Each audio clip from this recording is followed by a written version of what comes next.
Assalamualaikum warahmatullahi wabarakatuh. Nama saya Fiona Yunisa Gita, NPM 2101130008. Program Studi Agribisnis, Fakultas Pertanian, Universitas Islam Kuantan Singingi. Dalam video ini saya akan mempresentasikan diri sebagai mahasiswa yang sedang sidang skripsi. Video presentasi ilmiah ini merupakan tugas dari Bapak Elbi Pama Kasambamula SPD MPD dengan mata kuliah Bahasa Indonesia. Skripsi yang akan saya presentasikan pada video ini merupakan skripsi dari mahasiswa jurusan atau program studi Agribisnis Fakultas Pertanian Universitas Jambi tahun 2017. Adapun judul skripsi yang akan saya presentasikan yaitu faktor-faktor yang mempengaruhi produksi padi sawah organik dan non-organik di Kecamatan Muara Bulian, Kabupaten Batanghari. Bab 1. Pendahuluan. Latar belakang. Pembangunan pertanian diarahkan untuk meningkatkan produksi pertanian guna memenuhi kebutuhan pangan dan kebutuhan industri dalam negeri, meningkatkan ekspor, meningkatkan pendapatan petani, memperluas kesempatan kerja, dan mendorong pemerataan kesempatan berusaha. Meningkatnya kebutuhan pangan mendorong insan pertanian untuk meningkatkan produktivitas tanaman dan pengembangan keanekaragaman bahan pangan. Yang kedua, rumusan masalah. Berdasarkan uraian di atas, maka permasalahan yang akan diteliti dalam penelitian ini adalah: yang pertama, apa faktor-faktor mempengaruhi produksi padi sawah organik dan non-organik di Kecamatan Muara Bulian? Yang kedua, berapa besar pendapatan dan penerimaan yang diterima petani padi sawah organik dan non-organik di Kecamatan Muara Bulian? 1.3 Tujuan penelitian. Yang pertama, untuk mengetahui faktor-faktor yang mempengaruhi produksi padi sawah organik dan non-organik di Kecamatan Muara Bulian. Yang kedua, untuk mengetahui pendapatan dan penerimaan yang diterima petani padi sawah organik dan non-organik di Kecamatan Muara Bulian. 1.4 Kegunaan dari penelitian ini adalah: yang pertama, sebagai salah satu syarat dalam memperoleh gelar sarjana pada Fakultas Pertanian Universitas Jambi. Yang kedua, sebagai bahan sumbangan pemikiran untuk penelitian selanjutnya bagi pihak-pihak yang membutuhkan. Dan yang ketiga, menjadi pertimbangan bagi penyuluh pertanian dalam menerapkan teknologi usaha tani padi sawah organik. Bab 2. Tinjauan pustaka. 1. Usaha tani padi sawah rawa leba. Lahan rawa leba merupakan rawa yang terdapat di kiri dan kanan sungai besar dan anak-anaknya dengan topografi datar, tergenang air pada musim penghujan dan kering pada masa kemarau, pada keadaan air macak-macak sampai dengan ketinggian air lebih kurang 30 cm. Lahan tersebut ditanami padi, sedangkan pada kondisi kering, tanaman pangan lainnya dapat ditanam. Lahan rawa leba diklarifikasi menjadi 3 tipe, yaitu lahan rawa leba dangkal dengan kedalaman genangan air maksimum 50 cm, rawa tengahan 50 sampai 100 cm, dan rawa leba dalam lebih dari 100 cm. Daerah penelitian merupakan lahan rawa leba karena di sisi lahan ada sungai besar. Usaha tani padi merupakan suatu kegiatan untuk memperoleh produksi di lapangan yang memperhitungkan biaya yang akan dikeluarkan untuk semua kegiatan yang berhubungan dengan produksi usaha tani dan penerimaan yang diperoleh dari usaha tani tersebut. Dalam usaha tani terdapat 4 unsur pokok yang selalu ada. Unsur tersebut dikenal juga dengan istilah faktor produksi yang terdiri dari tanah, tenaga kerja, modal, dan pengelolaan. 2. Pertanian non-organik. Pertanian modern atau pertanian non-organik merupakan pertanian yang menggunakan varietas unggul untuk berproduksi tinggi, pestisida kimia, pupuk kimia, dan penggunaan mesin-mesin petani untuk mengelola tanah dan memanen hasil. Paket pertanian non-organik tersebut yang memberikan hasil panen tinggi namun berdampak negatif terhadap lingkungan. Selain itu, residu yang dihasilkan oleh bahan-bahan kimia yang digunakan oleh petani non-organik telah mencemari air tanah sebagai sumber air minum yang tidak baik bagi kesehatan manusia. Hasil produk pertanian non-organik juga berbahaya bagi kesehatan manusia yang merupakan akibat penggunaan pestisida kimia. Perbedaan usaha tani padi sawah non-organik dan organik. Menurut Andako 2010, terdapat beberapa perbedaan yang harus diperhatikan dalam menanam padi organik, yaitu penyiapan lahan, pemberian pupuk, dan pengendalian organisme pengganggu. Pada tahap persiapan lahan, tanah dan air yang digunakan untuk padi organik harus terbebas dari pestisida dan kandungan kimia lainnya.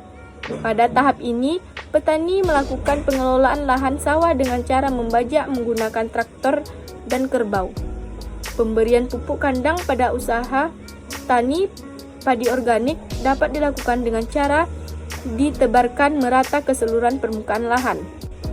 5. Faktor-faktor yang mempengaruhi produksi padi sawah organik dan non-organik. Suatu fungsi produksi akan berfungsi ketika terdapat beberapa faktor yang mempengaruhi output produksi.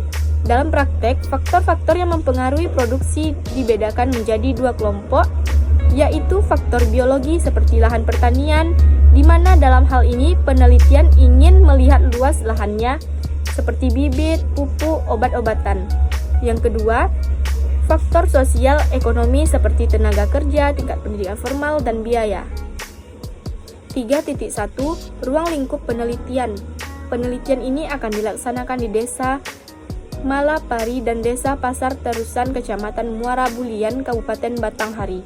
Penentuan Desa Malapari dan Desa Pasar Tarusan dilakukan secara sengaja, dengan pertimbangan bahwa petani Desa Malapari mengusahakan padi sawah non-organik dan Desa Pasar Tarusan petaninya mengelola usaha tani padi sawah organik dan non-organik.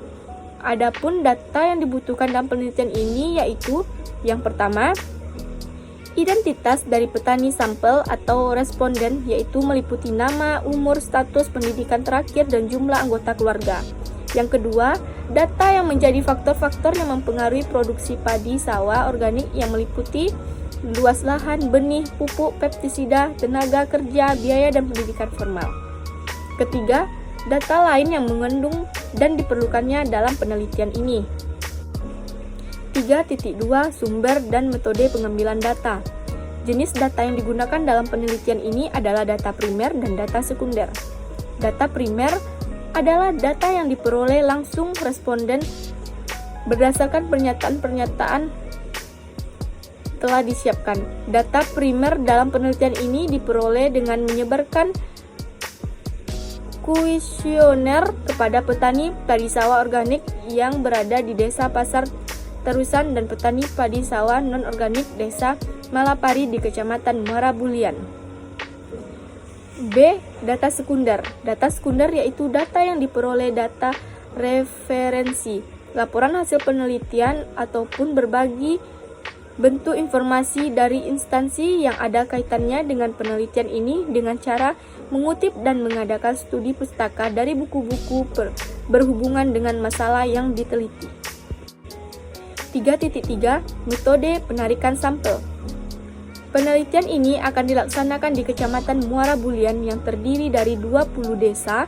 Desa yang dipilih secara sengaja yaitu Desa Pasar Terusan, yang petani padi sawahnya adalah petani padi sawah organik sebanyak 445 petani dan non-organik sebanyak 359 petani, dan Desa Malipari yang merupakan petani padi sawah non-organik sebanyak 462 petani. Hasil dan pembahasan. Gambaran umum daerah penelitian. Letak dan batas wilayah. Kecamatan Muara Bulian beribu kota di Muara Bulian yang sekaligus merupakan ibu kota Kabupaten Batanghari. Kecamatan Muara Bulian beriklim tropis. Suhu udara rata-rata di Kecamatan Muara Bulian pada tahun 2014 berkisaran antara 26,20 derajat Celcius sampai 27 derajat Celcius dengan kelembaban udara rata-rata antara 81 sampai 89%. Kesimpulan dan saran. Kesimpulan, yang pertama, faktor-faktor mempengaruhi produksi padi sawah organik adalah variabel jumlah benih X1, pupuk organik organik X4, TK X5, dan pestisida organik X3. Sedangkan pada usaha tani padi sawah non-organik, faktor-faktor yang mempengaruhi produksi jadi sawah non-organik adalah variabel jumlah benih X1, pupuk X4, TK X5, dan pestisida X3.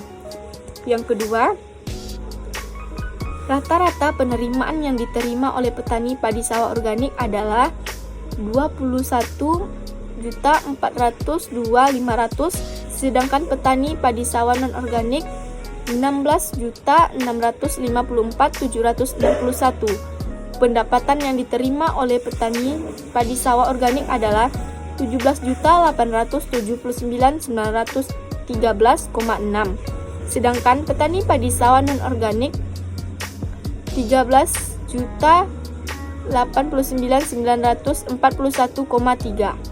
Pendapatan dan penerimaan petani padi sawah organik lebih besar dari petani padi sawah non-organik. Saran.